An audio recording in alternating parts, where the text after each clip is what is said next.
just 10 years of age, this little girl is saved from a forced marriage. Her parents agreed to sell her to a man 15 years her senior for $2,500, but the marriage has been annulled. An association is taking the family away from the camp where they lived. After a 4-hour drive, they arrive in the big city of Herat, a leap into the unknown for Amina and her family. 3 months ago, we met in the remote province of Badghis, in the middle of the mountains. In the camp, neither Taliban or NGO were present, only women and children trying to survive.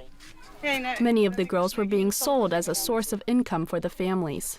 Do you know when you're leaving, and how are you feeling?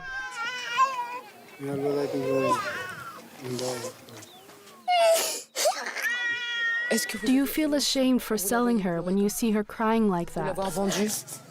It's because our children are starving. I have no other choice. Today, Amina and her family have been relocated. Her father welcomes us. Comment vas-tu? Ça va? Petite fille. Tu vas bien? Moi, c'est là, mais je me sens.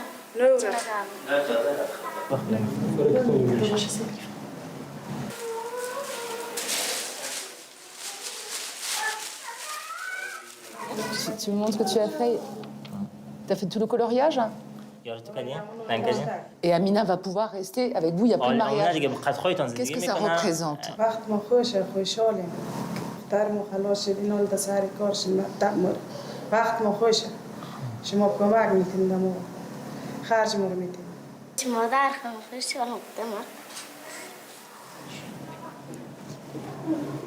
Today, with the aid they've received from the association Too Young to Wed, the family can dream of a better future. We are going to do our best for you. Together with his colleagues, Aziz Tawakkali managed to have the marriage annulled. They were the ones who helped the family leave the camp.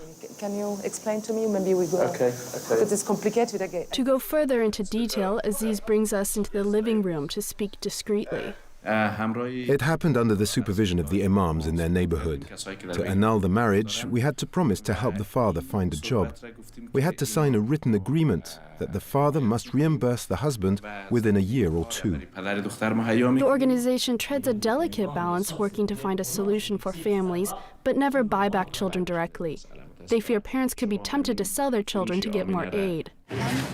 In the camp where Amina lived, we met another family, a very different situation. 4-year-old Sabera was sold by her mother for $500 to a couple who could not have children. I had to sell her, even though I know that no one should separate a mother from her child. How could I give away a little girl like her?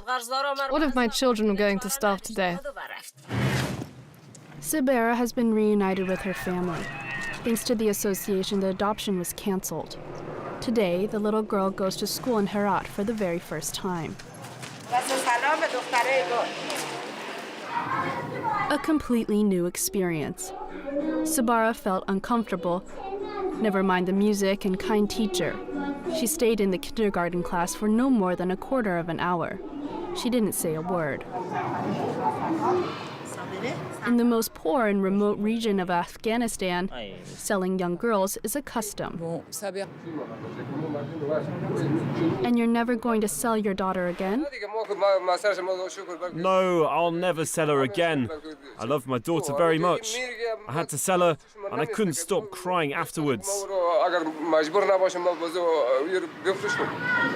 Since the Taliban's return, human rights agencies estimate that the number of girls being sold is increasing.